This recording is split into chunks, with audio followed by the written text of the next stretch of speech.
அஸ்ஸலாமு அலைக்கும். Hi friends, எல்லோரும் எப்படி இருக்கீங்க?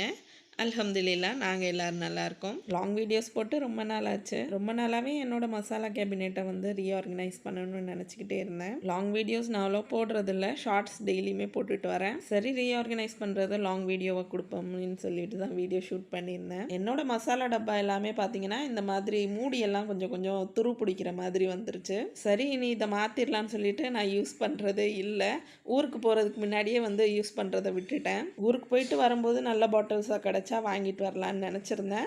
ஆனால் எனக்கு நான் தேடுற மாதிரி பாட்டில்ஸ் கிடைக்கல. அதனால் வந்து நான் ஆன்லைன்லேயே ஆர்டர் பண்ணிட்டேன். மசாலா பாட்டில் எல்லாமே காலியாக தான் இருக்கும். ஸோ நான் அப்படியே க்ளீன் பண்ணாமலே வச்சுருந்தேன். ரீஆர்கனைஸ் பண்ணும்போது எல்லாத்தையும் மொத்தமாக சேர்த்து கழுவிடலான்னு சொல்லிட்டு அப்படியே விட்டுட்டேன். கறிக்கு போடுற மசாலா, அப்புறம் மீன் போடுற மசாலாலாம் இந்த மாதிரி சில்வர் சம்பட்டத்தில் வச்சுருப்பேன். மசாலா எல்லாம் பாட்டிலில் தட்டுறதை விட்டுட்டேன்னு சொல்லியிருந்தேன் இல்லையா? ஸோ இந்த மாதிரி பேக்கெட்டாக வாங்கி இந்த மாதிரி பெரிய சம்பட்டத்தில் வந்து போட்டு வச்சுருந்தேன். எனக்கு யூஸ் பண்ணுறதுக்கு ஈஸியாக இருக்கணுமேன்னு சொல்லிட்டு கீழே உள்ள ட்ராயர்ஸில் தான் நான் மசாலாலாம் ஆர்கனைஸ் பண்ணி வச்சுருப்பேன். நான் சமைக்கிறதுக்கு ஆப்போசிட்டில் தான் இந்த ட்ராயர் இருக்கும். ஸோ இதை மட்டும் இழுத்துட்டேன்னா நான் சமையலை வந்து ஈஸியாக முடிச்சிருவேன். ஸோ மசாலா பாட்டில்ஸ் எல்லாம் எனக்கு கிடைக்கலன்னு சொல்லியிருந்தேன் இல்லையா? ஸோ நான் ஆன்லைன்லேயே ஆர்டர் போட்டுட்டேன். மசாலா பாட்டிலோட சேர்த்து ஒன்று 2-3 சாமானுமே போட்டிருந்தேன். ஸோ அதெல்லாம் சேர்த்து தான் வந்திருக்கு. ஒரு சில ஐட்டம் ரொம்ப நாளாக காட்டிலே போட்டு வச்சுருப்போம் இல்லையா? ஸோ அந்த மாதிரி ஐட்டம்லாம் வந்து ஆர்டர் போட்டிருந்தேன். ஸோ இந்த கத்தி தான் காட்டிலே வந்து கடந்துச்சு. வாங்கலாமா வேணாமான்னு யோசிச்சுட்டே இருந்தேன். அப்புறம் இந்த மசாலா டப்பாலாம் போட்ட உடனே இதையுமே சேர்த்து ஆர்டர் போட்டேன். இது வந்து 350 ml ஒரு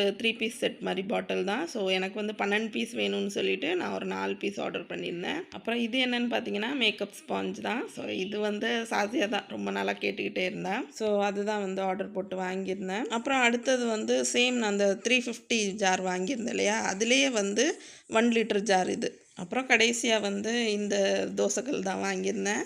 ஸோ தோசைக்கல் வந்து எனக்கு இல்லை, அம்மா தான் வாங்கி கேட்டிருந்தாங்க. ஒரே கல்லுலேயே தோசை சப்பாத்தி எல்லாம் போடுறதுக்கு கஷ்டமாக இருக்குதுன்னு சொல்லியிருந்தாங்க.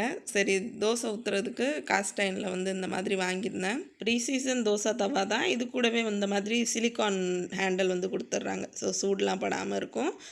நல்லாவே இருந்துச்சு. பின்னாடி மட்டும் கொஞ்சம் இந்த மாதிரி இருந்துச்சு. எண்ணெய் தேய்ச்சா எதுவுமே சரியாயிரும்.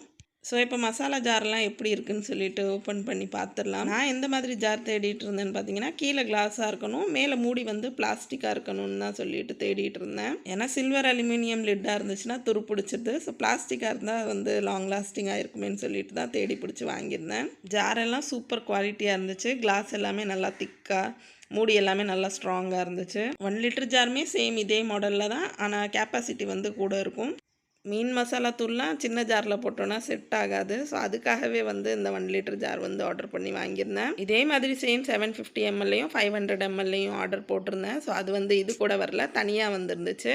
ஸோ அதுவுமே நான் உங்களுக்கு அப்புறமா காமிக்கிறேன். அப்புறம் இந்த கத்தி ரொம்ப நாளாகவே காட்டில் போட்டு வச்சுருந்தேன்னு சொல்லிட்டு இருந்தேன் இல்லையா? ஸோ இது வாங்கியிருந்தேன். நல்லாவே தான் ஷார்ப்பாக இருந்துச்சு. ஆனால் நான் யூஸ் பண்ணுற தகர கத்தி மாதிரி எதுவுமே வராது. ஸோ அதுதான் எல்லாத்தோடைய பெஸ்ட்டுன்னு சொல்வேன். ஓரளவுக்கு ஷார்ப்பாக இருக்குது, பார்க்குறதுக்கு ஃபேன்சியாக இருக்குது, அவ்வளோதான். நம்ம யூஸ் பண்ணிவிட்டு சேஃபாக இந்த மாதிரி கத்தியை மூடி வச்சிடலாம். மோஸ்ட்லி சாப்பாடெலாம் மிஞ்சிட்டால் ஃப்ரிட்ஜில் ஸ்டோர் பண்ணிவிட்டு அவனில் தான் சூட் பண்ணுவேன். ஃப்ரிட்ஜில் வேறு பாத்திரத்தில் ஸ்டோர் பண்ணிவிட்டு அதுக்கப்புறமா எடுத்துகிட்டு தட்டில் வந்து சூடு பண்ணுவேன். வேறு பாத்திரங்கள் நிறையா யூஸ் பண்ணுற மாதிரி இருக்கனால ஒரே இது நம்ம ஃப்ரிட்ஜில் வச்சுட்டு அப்படியே எடுத்து யூஸ் பண்ணுற மாதிரி இருக்கணும்னு சொல்லிட்டு தான் இந்த பாக்ஸஸ் வந்து வாங்கியிருந்தேன். பாக்ஸஸை எடுத்தப்போ செட் ஆஃப் 3ன்னு நினச்சிருப்பீங்க, ஆனால் இது செட் ஆஃப் 4. எனக்கு இடம் பத்தாதனால நான் உள்ளாக்க ஒன்று வச்சுருந்தேன். கிளாஸஸ் எல்லாம் பார்த்தீங்கன்னா செம்ம குவாலிட்டியாக இருக்குது. அதே மாதிரி சாப்பாடு எதுவும் மிஞ்சிச்சுன்னா நீங்கள் டேரெக்டாக வந்து இதிலேயே ஃப்ரிட்ஜில் ஸ்டோர் பண்ணிவிட்டு எடுத்துகிட்டு மைக்ரோவேவில் வந்து சூட் பண்ணிக்கலாம். அது மட்டும் இல்லாமல் இதை வந்து காம்பேக்டாக ஸ்டோர் பண்ணிடலாம். ஒன்றுக்குள்ளே ஒன்று வந்து அப்படியே செட் ஆயிரும். நான் வாங்குகிற பொருள் எல்லாம் யூஸ்ஃபுல்லாக இருக்கிற மாதிரி மட்டும் இல்லாமல் பார்க்குறதுக்குமே நல்லா அழகாக இருக்கிற மாதிரி தான் வாங்குவேன். இந்த பாக்ஸ்லேயுமே பார்த்தீங்கன்னா இந்த கிளாஸ் எல்லாம் பார்க்குறதுக்கு சூப்பராக இருந்துச்சு, வரி வரியாக போட்டு. நான் வாங்கியிருக்க பொருட்களோட லிங்க் எல்லாத்தையுமே கீழே டிஸ்கிரிப்ஷனில் கொடுக்குறேன். யாருக்காவது வேணும்னா செக் பண்ணி பாருங்கள். ஸோ இப்போ நம்ம மசாலா கேபினெட்டையுமே க்ளீன் பண்ணிவிட்டு ஆர்கனைஸ் பண்ண ஆரம்பிச்சிடலாம். ஸோ நான் இருக்கிற பொருள் எல்லாத்தையுமே எடுத்து வெளியே வச்சுட்டேன். மசாலா பாட்டில் எல்லாத்துக்கும் கீழே இந்த மாதிரி ஷீட் வந்து விரிச்சிருப்பேன். ஸோ தூசி ஈசி அழுக்கு ஏதாவது இருந்துச்சுன்னா இதில் தான் இருக்கும். கீழே வந்து அவ்வளோ அழுக்காகாது. ஷீட்டை வாஷ் பண்ண போட்டுட்டு அடுத்து கேபினெட்டை வந்து நல்லா இந்த மாதிரி லிக்விடை வச்சு தேய்ச்சி விட்டுட்டு துணியை வச்சு தொடச்சி எடுத்துட்டேன். ஷீட் போட்டிருந்தனால ட்ராயரில் அவ்வளோவா அழுக்கு இல்லை. ஆனாலுமே மேலாப்பில் வந்து க்ளீன் பண்ணி எடுத்தாச்சு. ஷீட்டில் தான் ரொம்பவே மசாலாலாம் படிஞ்சு ரொம்ப அழுக்காக இருந்துச்சு. நார்மல் பாத்திரம் கழுவுற சோப்பை வச்சு தான் ஸ்க்ரப்பை வச்சு நல்லா வந்து தேய்ச்சி விட்டேன். ஆனாலுமே எவ்வளோ தேய்ச்சுமே அந்த மசாலா கரை வந்து போகலை. மற்றபடி இருக்கிற தூசி எல்லாமே போயிடுச்சு. ஆனால் அந்த மசாலா கரை மட்டும் அப்படியே இருந்துச்சு. ஸோ ரின் ஆளாக இருக்கும் இல்லையா, ஸோ அதை தான் கொஞ்சம் கொஞ்சம் போட்டுட்டு இந்த மாதிரி ஸ்டீல் ஸ்க்ரப்பில் வச்சு நான் வந்து நல்லா தேய்ச்சி விட்டேன். இதை நல்லா அமுக்கி தேய்ச்சிட்டு இதை வந்து அப்படியே ஊற போட்டுட்டேன். ஸோ இது ஊறிட்டு இருக்க நேரத்துலேயே இங்கே மசாலா டப்பாவெல்லாம் எடுத்து வச்சிடலான்னு சொல்லிட்டு எடுத்துகிட்டு இருந்தேன். இந்த மாடலே 750 அப்புறம் 500 ரெண்டும் வாங்கியிருந்தேன், வரலன்னு சொல்லியிருந்தேன் இல்லையா, ஸோ அதுவுமே வந்துருச்சு. ஸோ எல்லாத்தையுமே ஓப்பன் பண்ணி வச்சுட்டேன். இந்த பக்கம் ஆலா போட்டு தேய்ச்சி வச்சிருந்த ஷீட்டுமே நல்லா ஊறிடுச்சு. ஸோ இதையுமே வாஷ் பண்ணி எடுத்துட்டேன். ஸோ மசாலா கரை வந்து ரொம்ப போயிடுச்சுன்னு பார்த்தீங்கன்னா ரொம்ப போகலை, கொஞ்சம் கொஞ்சம் இருக்க தான் செஞ்சிச்சு. ஆனால் இருந்ததுக்கு இப்போ கொஞ்சம் பரவாயில்ல. சரி, ஷீட்டையுமே அப்படியே வந்து காய வச்சுட்டேன். இந்த பக்கம் வந்து பாட்டில்ஸ் எல்லாம் எடுத்து வச்சுருந்தேன் இல்லையா, ஸோ அதையுமே நல்லா வாஷ் பண்ணிவிட்டு நல்லா காய வச்சுட்டேன். மசாலா டப்பாலாம் ஈரமே இல்லாமல் நல்லா காஞ்சதுக்கப்புறம் தான் வந்து ஸ்டோர் பண்ணணும். ஸோ மூடி ஜார் எல்லாமே நல்லாவே காஞ்சி வந்துருச்சு. ஆனாலுமே மசாலா ஸ்டோர் பண்ணுறதுக்கு முன்னாடி இந்த மாதிரி நல்லா ஒரு ட்ரையான கிளாத்தில் தொடச்சிட்டு தான் நான் எல்லாமே ஸ்டோர் பண்ணேன். பெரிய 1 லிட்டர் ஜார் வந்து வச்சுருந்தேன் இல்லையா, ஸோ அதில் வந்து மீன் மசாலா தூள் தான் வந்து ஸ்டோர் பண்ண போகிறேன்.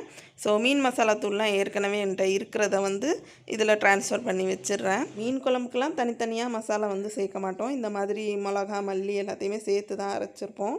ஸோ இது வந்து மாமி வந்து அரைச்சி கொடுத்துருவாங்க.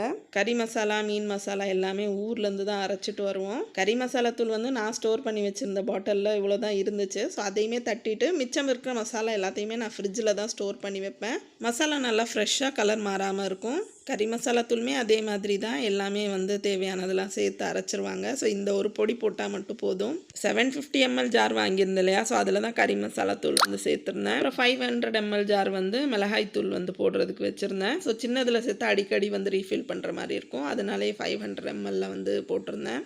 மிளகாய்த்தூள் வீட்டிலே வாங்கி ஆட்டினது தான். நான் மிளகாய்த்தூள் எப்படி ஆட்டுவேன்னு பார்த்தீங்கன்னா, 1 கிலோ குச்சி மிளகா, 1 கிலோ குண்டு மிளகா, 1/2 கிலோ வந்து காஷ்மீரி மிளகா கலருக்காக வந்து சேர்த்துக்கிருவேன். நல்லா வெயிலில் இந்த மாதிரி 2-3 நாளைக்கு காய வச்சுட்டு மிஷினில் கொடுத்து அரைச்சிட வேண்டியதான். அரைச்சி வச்சு இந்த மசாலாவையுமே பாட்டிலில் ஸ்டோர் பண்ணியாச்சு. சின்ன பாட்டிலில் மிளகாய்த்தூள் ஸ்டோர் பண்ணோம்னா அடிக்கடி ரீஃபில் பண்ணுற மாதிரி இருக்கும், அதனாலேயே 500 ml வந்து ஸ்டோர் பண்ணியிருந்தேன். மிளகாத்தூளுமே ஸ்டோர் பண்ணி எடுத்து வச்சாச்சு.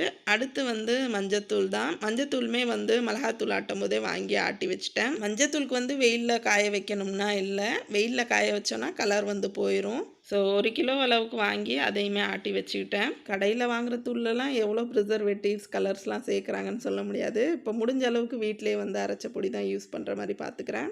மிச்சம் இருக்கிற பாட்டிலில் மீதி இருக்கிற மசாலா எல்லாம் இந்த மாதிரி தட்டி வச்சுக்கிட்டேன். எல்லாத்தையுமே தட்டி ஸ்டோர் பண்ணியாச்சு. ஸோ நான் வந்து ட்ராயரில் வைப்பேன் இல்லையா, ஸோ ஈஸியாக வந்து எனக்கு வந்து மசாலா தெரியாது. அதனாலே இந்த மாதிரி வந்து ஷீட் மாதிரி ஆன்லைனில் வந்து வாங்கியிருந்தேன். ஸ்டிக்கரை பாட்டில் மூடியில் ஒட்டிட்டு இதுக்கு மேலே வந்து பேர் எழுதி ஒட்டிடுவேன். எனக்கு ரொம்ப கன்ஃபியூஷனே இந்த பேக்கிங் சோடா பேக்கிங் பவுடர் வந்து சேஞ்ச் ஆகிடக்கூடாதுன்னு சொல்லிட்டு ஃபஸ்ட்டு 2லையுமே எழுதிட்டேன் பேரை.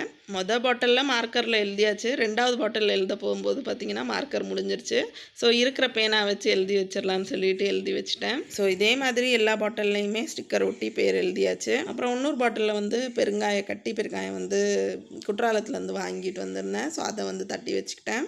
எல்லா ஸ்பைசஸுமே நல்லா ஃப்ரெஷ்ஷாக இருக்குதுன்னு நம்பி வாங்கிட்டு வந்தேன். ஆனால் பெருங்காயம் வந்து அவ்வளோ நல்லா தெரியல. அப்புறம் அஞ்சரை பெட்டியில் தாளிப்பு ஐட்டம்லாம் வந்து வச்சுருப்பேன் இல்லையா, ஸோ அதையுமே சின்ன சின்ன கிண்ணத்தில் தட்டிட்டு அஞ்சரை பெட்டியுமே நல்லா வந்து வாஷ் பண்ணி காய வச்சு எடுத்துக்கிட்டேன். அஞ்சரை பெட்டியில் வந்து வைக்கிறதுக்கு முன்னாடி சின்னதாக வந்து பேப்பரை ரவுண்டாக கட் பண்ணி கீழே வந்து வச்சுருப்பேன்.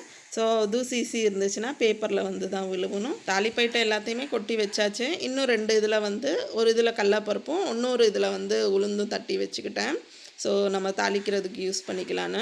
மோஸ்ட்லி இந்த தக்காளி சட்னி தாளிக்கும் போது உளுந்து கடலப்பருப்பு சேர்த்துக்கிருவேன். ஸோ ஆல்மோஸ்ட் எல்லாத்தையுமே ரெடி பண்ணி எடுத்து வச்சாச்சு. இனி எல்லாத்தையுமே ட்ராயரில் அரேஞ்ச் பண்ணுறது தான். ட்ராயரில் முதல்ல ஷீட் வந்து நல்லா காய வச்சுருந்தோம் இல்லையா, ஸோ அதை வந்து வச்சுட்டு அதுக்கப்புறமா மசாலா டப்பா எல்லாத்தையுமே ஒன்று ஒன்று அரேஞ்ச் பண்ணிடலாம்.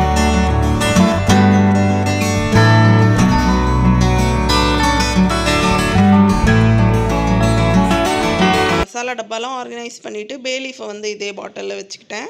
ஸோ மசாலா வச்சா தான் துரு பிடிக்குது, ட்ரையான ஐட்டத்துக்கு வந்து ஒன்றும் செய்ய மாட்டேங்குது. ஸோ ஆல்மோஸ்ட் இவ்வளோ நாள் வெயிட் பண்ணி மசாலா கேபினெட்டையுமே ஆர்கனைஸ் பண்ணியாச்சு. ஸோ மார்க்கர் இல்லைன்னு பேனால் எழுதினேன். ஸோ பேனால் எழுதுனது வந்து காய மாட்டேங்குது, அழிஞ்சிக்கிட்டே இருக்குது. ஸோ அதை மாற்றி நான் மார்க்கரில் எழுதணும். ஸோ அவ்வளோதான். இந்த ஆர்கனைசேஷன் வீடியோ உங்களுக்கு பிடிச்சிருக்கும்னு நினைக்கிறேன். ஸோ வேறு மாதிரி டிஃப்ரெண்ட்டாக ஆர்கனைஸ் பண்ணலாமான்னு ஏதாவது சஜஷன்ஸ் இருந்தாலும் கமெண்ட் செக்ஷனில் சொல்லுங்கள். இதே மாதிரி இன்னொரு வீடியோவில் சந்திக்கலாம். பாய்.